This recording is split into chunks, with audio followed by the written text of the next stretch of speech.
Krasteva, professeure de sciences politiques à la nouvelle université bulgare en Sofia, Bulgarie. Je suis aussi docteur honoris causa de l'université Lille 3 en France et président du conseil d'administration de l'ESFAM, qui est école supérieure francophone d'administration et de gestion, une école de l'ESFAM internationale.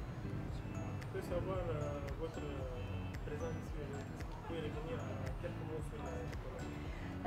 J'ai eu la chance, l'honneur de traiter une problématique tout à fait passionnante, les universités comme acteurs de démocratisation, d'innovation et de citoyenneté dans les villes post-communistes. J'ai brièvement présenté les changements profonds que vivent nos sociétés, qui sont à la fois transition à la démocratie et reconstruction, refondation de nos universités qui avant représentaient beaucoup plus l'État, maintenant sont un acteur de la société civile, qui avant plus ou moins suivait la politique, enfin l'idéologie de l'État. Aujourd'hui sont un acteur de diversité.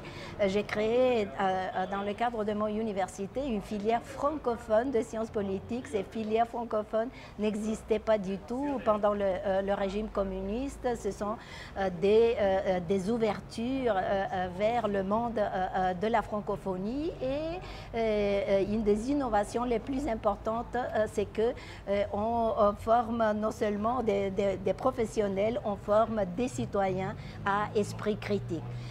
Et j'ai aussi donné l'exemple enfin, d'une nouvelle pratique, d'un outil pour rapprocher l'université des villes.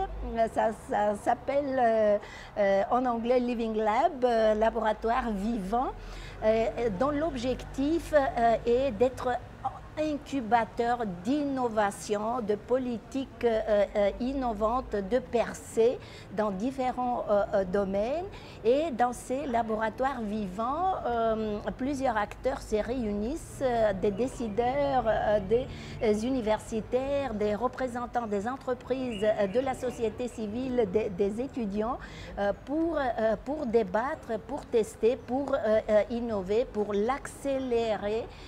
L'émergence de nouvelles politiques, mais avec la participation de tous les acteurs concernés. Donc, pas seulement les élites, que ce soit des élites politiques ou des élites intellectuelles, mais que ce soit aussi des citoyens. Et c'est un instrument, c'est une nouvelle pratique qui a beaucoup d'avenir dans tous nos pays, qu'ils soient post-communistes, déjà démocratiques, qu'ils soient européens, africains ou autres. J'ai traité d'autres sujets aussi parce que une des grandes ambitions, mais aussi une des grandes contributions des universités au développement démocratique, c'est l'émergence de nouvelles citoyennetés. Pendant le régime communiste, la citoyenneté était conçue comme appartenance à l'État. Aujourd'hui, grâce aux universitaires, elle est conçue, définie aussi comme participation et activisme.